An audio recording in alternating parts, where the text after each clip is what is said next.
Countryside, c'est un jeu pour 1 à 4 joueurs à partir de 10 ans pour des parties d'environ 60 minutes. C'est un jeu dans lequel vous allez devoir gérer une ferme.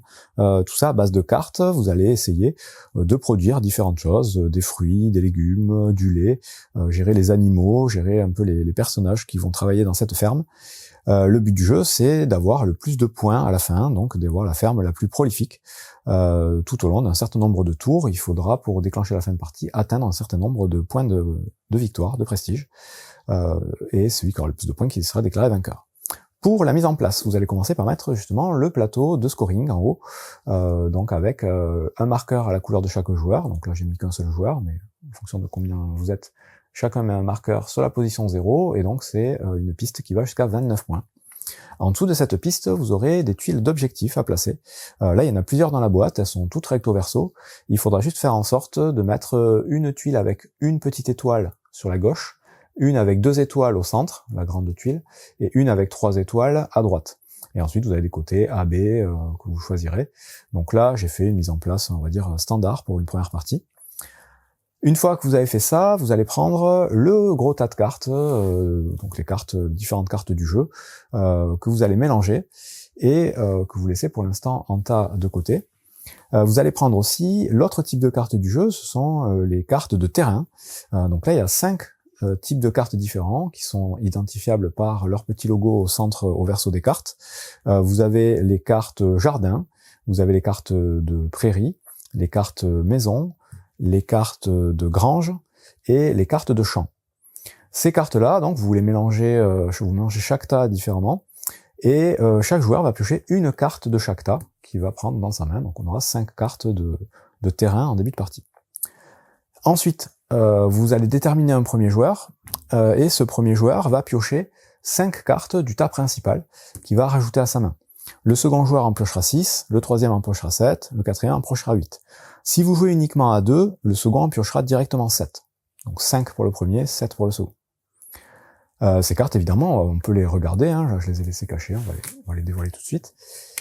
On va les analyser, et une fois qu'on les aura analysées, on va décider de 3 types de terrains qu'on va conserver. Donc parmi les 5 types de terrains qu'on a en début de partie, on va en garder que 3, et donc il faudra regarder, je vais expliquer après l'anatomie des cartes, quel type de terrain on va garder par rapport aux cartes qu'on a piochées. Enfin, on va avoir chacun un petit plateau personnel. Donc sur ce plateau personnel, on va d'abord mettre des jetons. Donc les jetons, ils sont recto verso. Vous avez d'un côté des pièces, et vous commencez avec une pièce, et de l'autre côté des paniers. Et vous avez 14 paniers. Donc au total, vous aurez 15 jetons, et vous en aurez jamais plus. Ces jetons, il va falloir les gérer pour les transformer soit en pièces, soit en paniers, en fonction de ce que vous avez besoin. Au début, en tout cas, c'est une pièce et 14 paniers. Ensuite, vous aurez chacun 4 ouvriers, donc 4 personnages qui vont travailler dans votre ferme, que vous laissez au-dessus de votre plateau pour l'instant.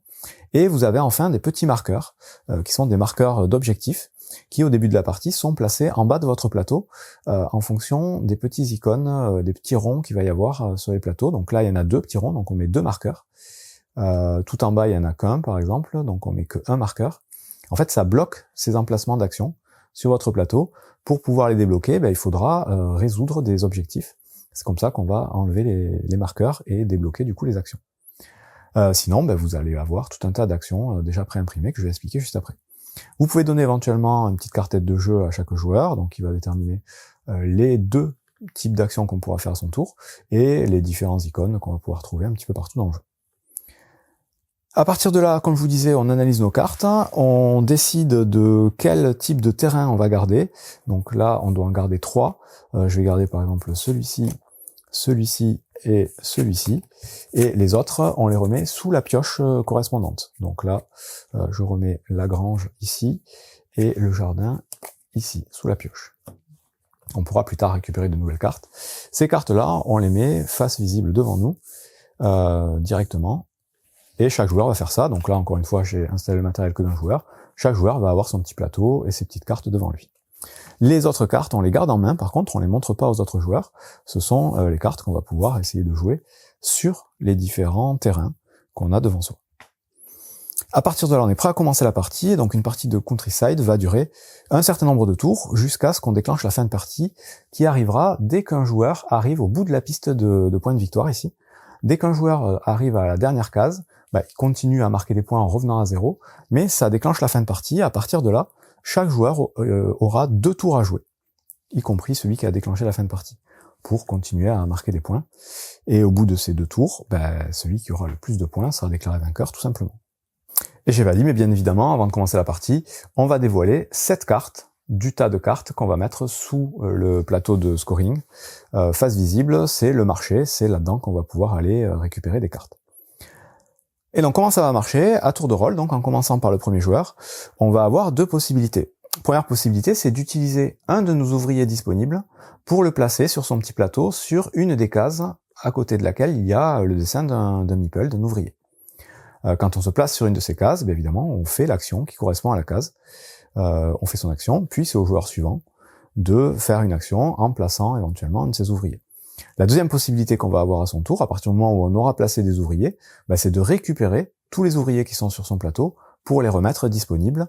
Et quand on va faire ça, on va déclencher les actions qui sont sur la colonne de droite de notre plateau. Ce sont les actions de marché. Cette fois-ci, vous avez des petites échoppes ici.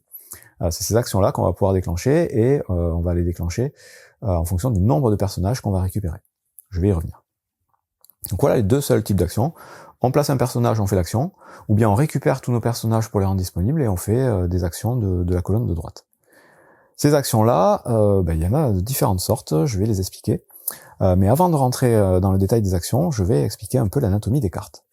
Donc les cartes, vous avez 2 types de cartes, vous l'aurez compris. Les cartes de terrain, ce sont celles qui sont face visible ici et qu'on a en tas sur la droite, et les différentes cartes du jeu qu'on va essayer de jouer.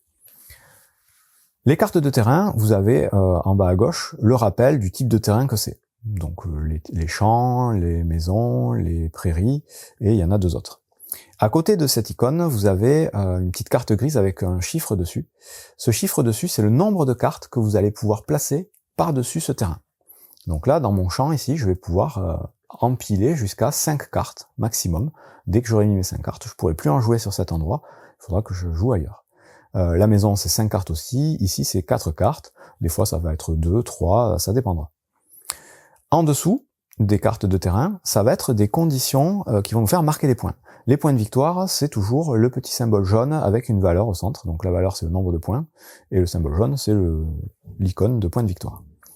Donc là, ça va être des conditions différentes qu'il faudra essayer d'atteindre pour pouvoir marquer ces points. Et en marquant ces points, on va débloquer un jeton de notre plateau ici et le placer sur l'emplacement des points pour avancer notre marqueur de points de victoire et débloquer petit à petit les nouveaux emplacements de notre plateau d'action. Je vais les passer un peu en revue après. Sur maintenant les cartes qu'on va jouer sur ces cartes terrain, donc c'est les cartes qu'on a en main, c'est les cartes à dos gris et qui sont présentes dans le marché ici. Ces cartes-là vont tout d'abord avoir un symbole de soleil en haut à gauche. Le symbole de soleil, c'est le coût entre guillemets à payer, c'est l'ensoleillement qu'il va falloir à ces cartes pour pouvoir être joué. C'est une sorte de monnaie dans le jeu. On va pouvoir gagner ces soleils avec les différentes actions qu'on va faire avec nos personnages. Et on pourra aussi, à chaque fois, dépenser une pièce pour gagner un soleil supplémentaire quand on en aura besoin. Donc voilà, gardez en tête que les soleils, c'est le coût qu'il va falloir payer pour jouer la carte. En dessous de ce soleil, vous allez avoir le type de terrain sur lequel vous avez le droit de jouer cette carte. Donc ces cartes-là, les céréales, il y en a de différentes sortes, se jouent dans les champs. C'est les cartes avec les personnages, le plus souvent, se jouent dans les maisons. Là, les poules vont se jouer soit dans les maisons, soit dans les granges, donc l'autre type de carte. Voilà, ça c'est les contraintes pour poser les cartes. Et enfin, en bas, vous aurez toujours, pour ces cartes, en bas à gauche, un symbole qui correspond au type de carte que c'est. Donc vous avez les cartes de type animaux, vous avez les cartes de type céréales, les cartes de type personnage, vous avez les cartes de type arbre, les cartes de type légumes. Qu'est-ce qu'il y a d'autre? Il y en a un certain nombre, il y a beaucoup d'icônes, mais on s'y fait assez vite, c'est pas très compliqué de les retenir. Les cartes aussi de type fleurs qui existent. À côté de ce type donc de carte, vous allez avoir un petit effet qui va s'appliquer dès que vous jouez la carte, et uniquement à ce moment-là. Il n'y a pas d'effet permanent dans ce jeu, c'est vous jouez la carte, vous faites y marquer dessus. Par contre, vous aurez la possibilité de réactiver des cartes que vous avez déjà jouées pour refaire leurs effets avec certaines actions. Et donc là, il faudra les lire, sont toutes un petit peu différentes. Ce que je peux vous expliquer, c'est que vous avez des cartes, par exemple, qui vous font gagner des ressources, de la production de sortes différentes. L'arbre ici, par exemple, peut vous faire gagner des pommes. Le mouton, il va vous faire gagner de la laine. Vous avez des icônes qui correspondent à chaque fois. La poule vous fera gagner des œufs. Là, c'est des légumes, c'est un objectif direct. Ça va permettre de piocher des cartes. Bon, tous ces icônes-là, à chaque fois que vous aurez le symbole avec un petit panier et quelque chose dessus, tout simplement, vous allez prendre un de vos paniers disponibles et le placer sur la carte en question. Donc là, par exemple, admettons, je joue ma poule dans la maison ici, puisque c'est bien une carte que je peux jouer dans une maison. Tout de suite, on me dit de gagner un œuf. Et donc, gagner un œuf, c'est prendre un panier disponible et le placer sur la carte. À partir du moment où j'ai placé un panier sur une carte, le panier prend la valeur de la carte sur laquelle il est placé. Donc là, sur les poules, le panier, c'est un œuf. Plus tard, je vous ai dit, vous pourrez réactiver cette carte pour gagner à nouveau un œuf, et donc vous mettrez un second panier sur la carte qui sera à nouveau un œuf.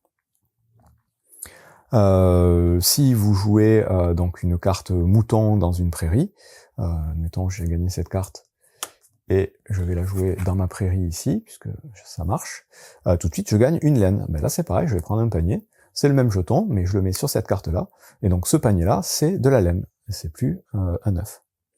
C'est comme ça qu'on va stocker petit à petit des ressources au fil de la partie.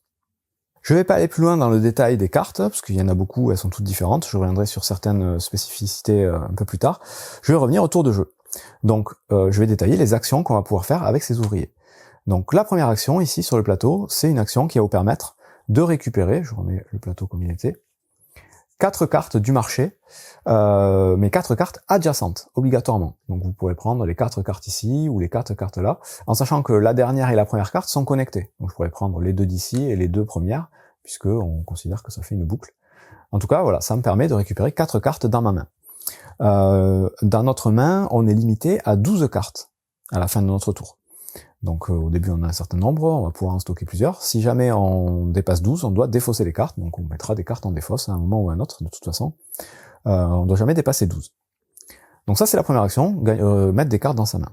La deuxième action, ça va vous permettre de jouer une carte qui coûte jusqu'à 2 soleils, parce que vous avez 2 soleils ici. Donc vous prenez une carte de votre main qui coûte jusqu'à 2 soleils, et vous pouvez la jouer donc en respectant, comme je vous l'ai expliqué tout à l'heure, le type de terrain sur lequel vous allez la poser. Les cartes se posent toujours sur des terrains. Et une fois que vous avez fait ça, vous allez pouvoir à nouveau récupérer des cartes. Cette fois-ci, vous pourrez en récupérer 2, encore une fois, côte à côte. L'action encore après, c'est une action qui vous permet de poser une carte qui coûte jusqu'à 3 soleils, mais là, vous allez pouvoir augmenter le nombre de soleils, parce que vous allez voir qu'il y a des cartes qui coûtent beaucoup plus que ça. Celle-là, par exemple, elle coûte 8 soleils. Bon, mais là, vous pouvez payer, vous avez droit à 3 soleils, mais vous pourrez aussi défausser des cartes de votre main pour rajouter un soleil supplémentaire, pour pouvoir jouer des cartes qui coûtent plus. Donc, par carte défaussée, le symbole de défausse dans le jeu, c'est un double trait. Quand vous avez un double trait sur un icône, ça veut dire que c'est des cartes que vous devez défausser, ou des jetons, ou ça veut dire défausser quelque chose. L'action juste après, c'est juste jouer une carte qui coûte jusqu'à 5 soleils. Mais à chaque fois qu'on doit jouer les cartes qu'on gagne des soleils comme ça, on peut pas les scinder en 2, ou en 3, ou en quoi que ce soit. Un soleil égale une carte. Donc là, c'est un soleil de 5, je peux jouer une carte qui coûte jusqu'à 5. Je peux pas jouer une carte qui coûte 2, puis une carte qui coûte 3, par exemple. L'action juste après, c'est l'action qui va nous permettre de récupérer 2 nouveaux terrains. Donc là, vous avez la possibilité de piocher 2 nouvelles cartes terrain. Ça peut être dans 2 tas différents, ça peut être 2 fois dans le même tas, de les regarder et d'en garder une et de remettre l'autre sous son tas. Ça vous permet d'avoir un peu plus de terrain, un peu plus de conditions de scoring et de pouvoir poser plus de cartes. L'action juste après, avec le double check ici, c'est une action qui va vous permettre de valider des objectifs. Vous pourrez valider jusqu'à 2 objectifs en faisant cette action. Valider des objectifs, c'est avoir la condition de l'objectif. Et les objectifs, il y en a sur les cartes terrain. Donc en bas de chaque carte terrain, vous aurez un objectif. Et il y en a surtout en dessous du plateau de scoring. Donc les objectifs, on va les regarder tout de suite avant d'expliquer les autres actions, pour que vous compreniez l'idée. Sur les cartes terrain, à chaque fois que vous aurez ce petit icône blanc avec une petite flèche, ça veut dire que l'objectif concerne les cartes posées sur ce terrain. Et donc là, on vous dit que sur ce terrain, il vous faut au moins 2 cartes de type légumes. Donc ce symbole-là, espèce d'ovale marron, ben, c'est les légumes. Vous voyez, vous avez la salade ici, c'est ce symbole. Vous avez la poire ici, une sorte de poire ou de... je sais pas trop ce que c'est. Ce symbole, c'est les fruits et légumes en gros. Ben, il en faudra 2 sur cette carte, et en plus, il faudra 2 céréales. Ça, c'est le symbole des céréales. Vous voyez ici, vous avez un type de céréales, il y en a de différents types. Vous avez le blé ici. Ben, ces céréales-là, il en faudra 2 cartes de ce type-là. Si vous avez bien ces 4 cartes sur ce terrain, ben vous pouvez valider cet objectif quand vous ferez l'action de valider un objectif. Et pour ça, ben vous prendrez un jeton de votre plateau, vous le mettrez dessus et vous avancerez votre marqueur de la valeur indiquée. Le fait de déplacer un jeton, ben si c'est le dernier jeton qu'il y avait sur la case, ben vous débloquez cette action. S'il reste encore un jeton, ben il faudra encore faire un objectif pour débloquer l'action. On reviendra après sur les autres actions. Celle-là, ben c'est pareil, vous avez encore la petite icône, donc ça veut dire que c'est toujours sur cette carte. On vous dit qu'il vous faut 3 personnages différents, il y a un petit différent. Donc les personnages, vous verrez, ils ont des chapeaux ou des coupes de cheveux un peu différentes, donc c'est ça qu'il faudra regarder. Il faudra 3 icônes de personnages différents sur cette carte pour pouvoir valider cet objectif. Ici, on vous dit qu'il vous faut 2 cartes de type arbre. Donc les arbres, c'est ce type-là. Encore une fois, il y a la petite icône sur cette carte pour valider l'objectif. Les objectifs qu'il y a sur le plateau principal, donc ça c'est des objectifs que vous avez vous, perso, personne ne peut vous les piquer, vous les ferez quand vous pouvez. Là-dessus par contre, c'est un peu la course, puisque dès que vous allez valider un objectif, vous piquerez la place aux autres joueurs. En sachant que vous avez donc différents types d'objectifs, qui sont identifiés par les petites zones blanches ici, et que vous ne pourrez mettre qu'un seul jeton à votre couleur par type d'objectif. Donc là, premier objectif, c'est de défausser un certain nombre de cerises, de raisins ou de pommes. Donc il faudra avoir les paniers correspondants sur vos cartes. Et quand vous voudrez faire cet objectif, ben, vous choisirez. Soit vous en défaussez 3, peu importe le mélange, vous vous placerez ici et vous gagnerez 2 points. Soit vous en défausserez 5, vous placerez ici, 8, vous placerez ici, vous gagnerez 5 points. 5, vous placez ici, vous gagnerez 3 points et vous pourrez piocher une carte. Et ici, vous gagnerez une pièce et vous gagnerez 4 points. Si vous en défaussez 7. Si vous placez un jeton à un endroit ici, ben vous pourrez plus vous placer aux autres, mais ce sera des emplacements pour les autres joueurs. Ici, ça va vous demander de défausser des ressources aussi, soit des œufs, soit du miel, soit du lait. Donc les œufs, vous avez vu, là j'en ai 2 par exemple. Avec 2 œufs, je peux pas faire encore l'objectif parce que minimum il m'en faudra 4. C'est 4, 6, 8 ou 10, en fonction de ce que je veux récupérer comme bonus. Ici, on va vous demander de défausser des pièces. Donc les pièces que vous avez sur votre plateau, pour réaliser cet objectif, vous devrez en défausser un certain nombre, donc les retransformer en panier en fait, parce qu'on défausse jamais, hein, les ressources c'est soit des pièces soit des paniers, elles restent toujours sur notre plateau ou sur nos cartes. Ici on vous demande d'avoir 6 cartes de type céréales posées sur votre zone de jeu. Ici ce sera 4 cartes de type fruits et légumes, mais 4 cartes de type différents. Donc vous pouvez pas avoir 4 salades par exemple, il faudra des salades et autre chose. Ici c'est d'avoir 7 cartes de type animaux. Donc vous voyez le mouton là, c'est le symbole des animaux, la poule aussi. Ici ce sera 3 personnages, peu importe leur type. Et ici on va vous demander de défausser 5 paniers, donc 5 ressources, mais encore une fois différentes. Vous ne pourrez pas défausser 5 œufs, vous devrez défausser un œuf, plus une laine par exemple, plus une pomme, plus je ne sais quoi. Il en faudra 5 différentes. Et là, à chaque fois que vous réaliserez un de ces objectifs, vous placerez votre marqueur sur l'emplacement qui vous intéresse le plus. Voilà comment on résout les objectifs et comment surtout on marque des points et on se rapproche de la victoire et de la fin de partie. Je reviens maintenant sur le plateau d'action, on continue à expliquer dans les actions. Donc les dernières, c'est les actions qui sont bloquées, les 2 derniers. La première vous permet de poser une carte de valeur 3 et ensuite de poser une carte de valeur 2. Donc vous avez 3 soleils et 2 soleils. Donc là vous pourrez poser 2 cartes, il y a 2 symboles de soleil. Il faut pas oublier, je l'ai dit vite fait au début mais je l'ai pas rappelé, c'est important, quand vous avez des soleils à dépenser pour poser des cartes, vous pouvez toujours augmenter la valeur de ce soleil, et donc la valeur des cartes à jouer, en payant des pièces. Là vous pouvez poser une carte de valeur 5, mais si vous rajoutez, vous dépensez 3 pièces, vous pourrez poser une carte de valeur 8, 5 plus les 3 pièces que vous avez jouées. Donc les pièces c'est important pour ça, pour pouvoir poser des cartes de plus haute valeur. L'action juste en dessous, c'est poser une carte de valeur 3, et ensuite gagner 3 pièces, justement, convertir des paniers en pièces. Les 3 actions qu'il va y avoir en dessous, c'est des actions instantanées, donc c'est pas en plaçant son personnage dessus, c'est au moment où on débloque l'emplacement qu'on fait ce qui est marqué dessus. Et donc à chaque fois, c'est gagner un point de victoire directement, vous avancez de 1. Et ici, vous allez récupérer des cartes terrain, exactement comme là. Ici, vous allez chercher dans la défausse. Donc là, vous allez piocher dans la défausse 2 cartes. Vous allez récupérer 2 cartes dans la défausse directement. Et ici, vous allez récupérer 4 cartes au marché, exactement comme là-haut, en plus de gagner un point. Donc là, on a vu toute la colonne des actions quand on place des ouvriers et les actions à usage unique quand on les débloque. Maintenant, je vous ai dit, à votre tour, soit vous placez des ouvriers, vous faites des actions, soit vous récupérez tous vos ouvriers et ça va vous permettre de faire les actions de l'autre côté. Donc si, quand vous récupérez vos ouvriers, vous en récupérez que 2, c'est-à-dire vous en avez placé 2 et tout de suite vous faites l'action de récupérer, donc vous en récupérez 2, vous allez pouvoir faire une action du marché, donc de la colonne de gauche. Si vous en récupérez 3 personnages d'un coup, vous allez pouvoir faire une action du marché et récupérer une carte disponible. Et si vous récupérez vos 4 personnages, donc vous faites cette action-là après avoir placé tous vos personnages, vous allez pouvoir faire 2 actions du marché, mais 2 actions différentes à chaque fois. Et les actions du marché, je vous les explique aussi. Celle-là, c'est gagner une carte disponible. Celle-là, c'est de dépenser autant de ressources qu'on veut, il y a une double flèche ici, autant de bols, de paniers qu'on a sur nos cartes, pour gagner à la place des pièces. On convertit, on vend au marché en fait nos ressources, et ça devient des pièces. L'action juste après, c'est de défausser 3 cartes de sa main pour gagner 3 pièces. Donc ça, on peut le faire qu'une fois, il n'y a qu'une petite flèche. L'action encore après, ça va vous permettre de défausser une carte de votre main, puis de défausser toutes les cartes de la rivière, remettre à nouveau 7 cartes, et en prendre une parmi les 7 que vous avez récupérées. En sachant que la rivière, elle se remplit qu'à la fin de votre tour. Quand vous avez fait votre action de pioche, vous remplissez la rivière à la fin. Donc ça, c'est pour faire tourner un peu les cartes, essayer d'aller chercher une carte qui vous intéresse vraiment. L'action encore après, donc elle est bloquée par défaut par 2 jetons, mais quand elle sera débloquée, elle vous permettra de réactiver une carte dans votre jeu. Donc là, vous disiez tout à l'heure, ma poule qui me fait gagner un œuf, elle me fait gagner un œuf qu'au moment où je la joue, mais si jamais j'ai débloqué cette action, à chaque fois que je récupérais des personnages, je pourrais réactiver ma poule pour qu'elle ponde un nouvel œuf, ou n'importe quelle autre carte. Encore après, c'est une action qui permet de valider un objectif, exactement comme quand on pose un ouvrier.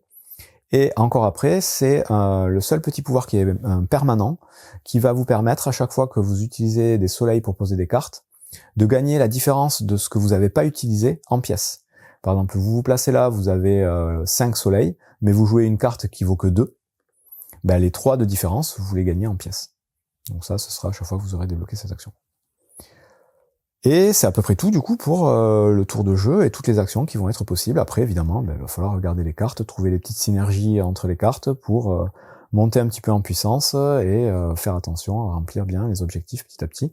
C'est une petite course, vous allez voir que le jeu est assez exponentiel si vous le testez.